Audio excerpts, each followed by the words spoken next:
toujours privé, donc grâce à mes partenaires, hein, c'est vrai que sans eux j'y arriverais pas, mais voilà, j'ai toujours ma structure privée. On repart avec les 3 mêmes pilotes qu'en 2014, donc Julie Sampé, Gloria Jacquemart et moi-même. Donc voilà, on fera le championnat de France et le championnat du monde. Donc c'est top, j'aime vraiment bien l'ambiance, j'aime vraiment bien être dans ma structure. C'est vraiment quelque chose que je voulais faire depuis quelques années et d'y être arrivé et de poursuivre une année de plus, c'est génial. C'est sûr que le cross féminin progresse, on voit en championnat du monde, on est revenu avec les MXGP, MX2, donc forcément il y a plus de médias, plus de gens qui s'y intéressent, donc voilà, les filles je pense ont plus de facilité à trouver les partenaires. Et après c'est vrai qu'au jour d'aujourd'hui, avec l'image que j'ai en France, trouver des partenaires français comme Beer, c'est vrai que pour moi c'est peut-être un peu plus facile que pour d'autres filles. Maintenant voilà, je les ai et je suis vraiment contente de les avoir, je les remercie et c'est top. Donc ouais, c'est des fringues, je suis pas encore invitée pour les séances photo avec Roxane et Dungey, mais je vais y travailler. Ouais, c'est sûr que voilà, j'ai des objectifs qui sont à la hauteur de ma saison 2014 aussi. Je veux dire, la dernière partie de la saison, les 3 derniers Grands Prix, j'ai vraiment bien roulé, j'en ai gagné 2. Ma structure maintenant a déjà une année, on a fait l'année d'apprentissage, on a fait quelques erreurs, on a un peu essuyé les pots cassés, donc voilà, j'ai une manche à 0 en championnat du monde qui m'a énormément pénalisée. Maintenant je travaille vraiment très très dur, on a eu une année aussi pour se connaître avec mon entraîneur Bruno Lozito, donc là voilà, on travaille vraiment, on a vraiment pu travailler à 100% maintenant pour préparer 2015, donc là c'est vrai que j'ai des gros objectifs, je veux définitivement récupérer mon titre. Pour le moment, je ne sais pas, donc oui, je roulerai en France, c'est sûr, je roulerai au championnat du monde, ça c'est sûr. Après les X-Games, ça reste à voir, c'est vrai que c'est un petit peu difficile, c'est en plein milieu de la saison de GP. Donc mon objectif au jour d'aujourd'hui, c'est le championnat du monde.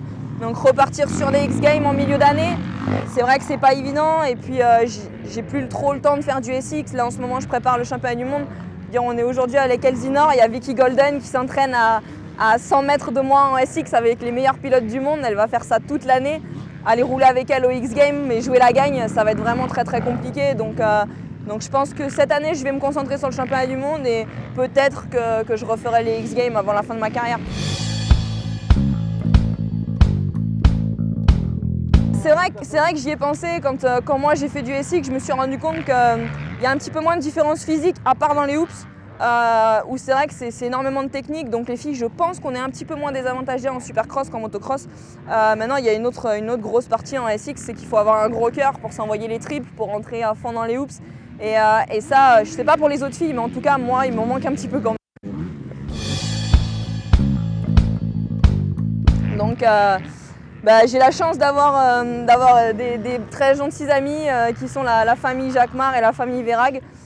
Qui viennent eux ici chaque année s'entraîner l'hiver et cette année ils m'ont invité avec eux donc j'ai juste eu mon billet d'avion à payer donc c'est vrai que c'est quand même assez agréable de pouvoir venir rouler ici aux US pendant quelques semaines, préparer la saison au chaud, sachant qu'en ce moment chez mes parents il fait -10.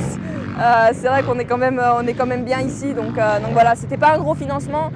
J'ai fait quelques sacrifices forcément, il n'y a pas eu de cadeau de Noël, il n'y a pas eu tout ça, mais je pense que ça en vaut la peine.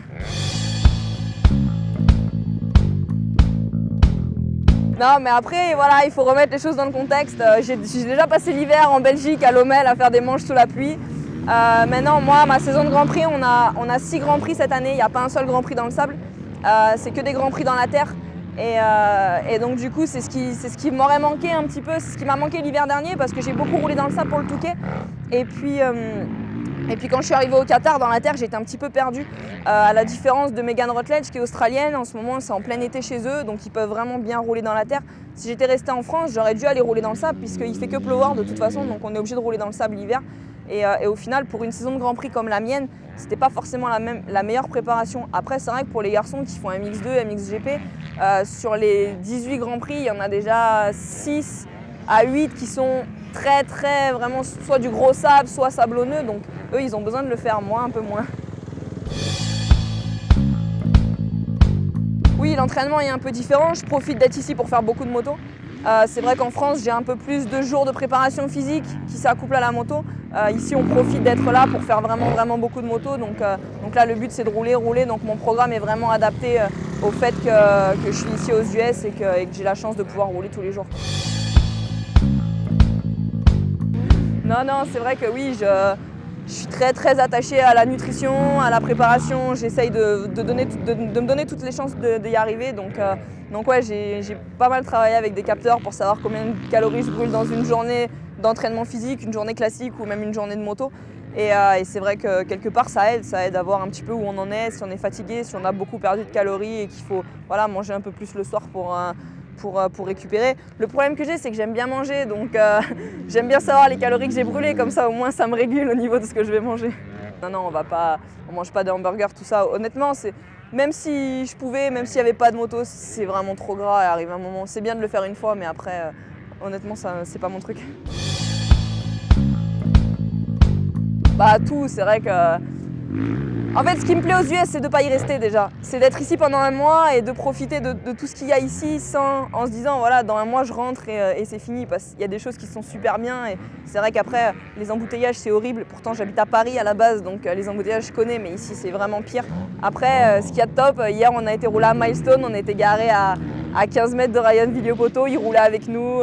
Se faire doubler par Villopoto à l'entraînement, c'est vrai que c'est quand même pas mal.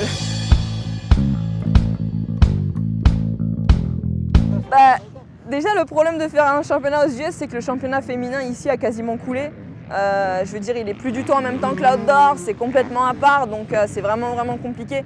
Si ça avait été en même temps, j'aurais certainement pu trouver une moto et venir faire le championnat. J'ai eu des propositions à l'époque où le championnat était encore en même temps que l'outdoor. C'est pas quelque chose qui me branche vraiment.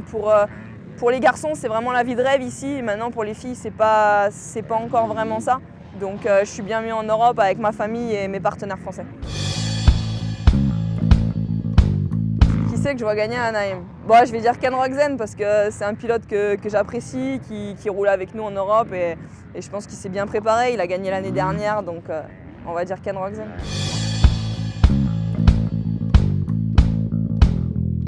Voilà, il y a des filles qui forcément se donnent les chances beaucoup plus tôt d'y arriver, qui ont déjà des entraîneurs, qui ont des horaires à l'école aménagés, etc. Donc le niveau va forcément augmenter et c'est que mieux. Moi je veux dire, ça va me faire mal, hein. C'est sûr que le jour où je vais me faire doubler par une jeune de 15-16 ans, je pense que je vais prendre un coup au moral, mais il va falloir que ça arrive de toute façon, c'est normal.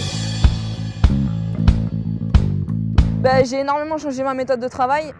C'est vrai que j'ai beaucoup appris sur moi-même avec Bruno Losito. Il m'a apporté énormément de choses en 2014 et donc je pense que j'ai jamais été aussi en forme que ce que je suis aujourd'hui. Je me sens vraiment bien sur la moto, mais je pense que j'ai encore une marge de progression. J'en avais discuté avec un médecin qui disait que c'est l'instinct maternel aussi qui travaille beaucoup sur le mental d'une femme et on prend moins de risques que les garçons. Je veux dire, c'est comme ça, c'est inné. Donc après, forcément, il y a certaines filles qui l'ont moins que d'autres. Moi, je pense que je suis bien dedans. Je veux dire, voilà, tous les gens qui me connaissent vraiment, qui m'ont vu rouler à l'entraînement depuis que je suis très jeune, j'ai jamais pris vraiment beaucoup de risques. J'ai toujours été un pilote qui roule à 70-80% de ses capacités parce que voilà, je prends pas de risques. Maintenant, il y a des filles qui l'ont beaucoup moins, forcément. Mais c'est vrai qu'en général, voilà, une fille prend moins de risques qu'un garçon. Donc ça se ressent dans le pilotage. Indépendamment de la force, ça se ressent aussi dans le pilotage.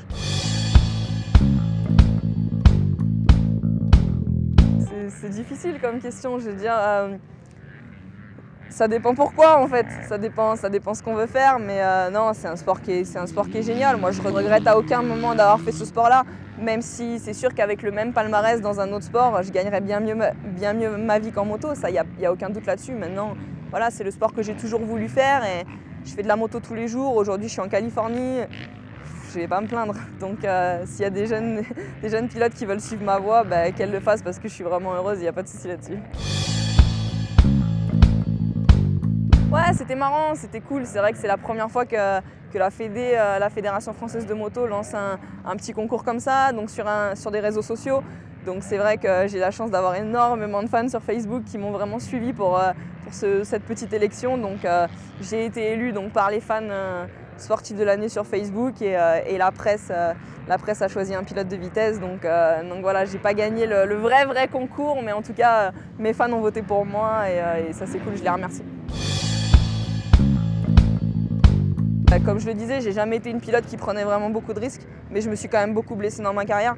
Mes derniers ligaments croisés au genou, c'est absolument pas de ma faute. On me prend la roue avant au départ, donc voilà, c'est pas une erreur de pilotage. Oui, j'aurais pu freiner, c'est sûr qu'il y a toujours une part de responsabilité. Je veux dire, voilà, c'est un départ, j'aurais pu couper ou partir devant. Si j'étais partie devant, il me serait rien arrivé. Maintenant, voilà, ça fait partie de notre sport, malheureusement. On connaît tout ça, hein, tous les pilotes, on connaît les blessures. Donc, je ne vais pas dire que je suis à l'abri, parce que je pense qu'on n'est jamais à l'abri. Maintenant, c'est vrai qu'en se préparant correctement, en étant prêt physiquement et en faisant des tours à l'entraînement, en connaissant sa limite, on limite forcément les risques. Maintenant, il n'y a pas de risque zéro, c'est un sport mécanique, on est plusieurs. Donc, je ne suis pas à l'abri. Maintenant, j'y pense pas, j'essaie de ne pas y penser. Non, moi je trouve que voilà, il y a des protections qui sont faites et moi personnellement je veux les porter. Ça me gêne pas. Après, voilà, chacun fait ce qu'il veut. Je vais pas critiquer les pilotes pro qui n'en portent pas. Maintenant, je pense que c'est important quand même. On fait un sport qui est assez dangereux comme ça. Déjà avec les protections, c'est dangereux. Donc voilà, je pense qu'il faut quand même se donner toutes les chances de ne pas se faire mal quand on tombe. Donc oui, je porte toutes les protections. J'ai un pare-pierre, j'ai une protection de cervicale, j'ai même une protection au poignet parce que voilà, j'ai eu quelques petites blessures au poignet, des orthèses d'Enjoy. Donc oui, non, forcément, j'ai toutes les protections qu'il faut et malgré tout, ça n'évite pas les blessures.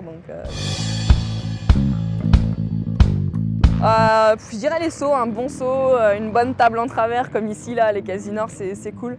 Même si, voilà, comme je l'ai dit, je suis pas le genre de pilote à aimer un gros triple énorme, un peu dangereux. Mais voilà, quand c'est des sauts voilà, de la taille parfaite, tu vois, pas trop petit, pas trop gros, ou avec un bel appel, tu peux faire un petit peu des whips et tout. C'est cool quand même, j'aime bien.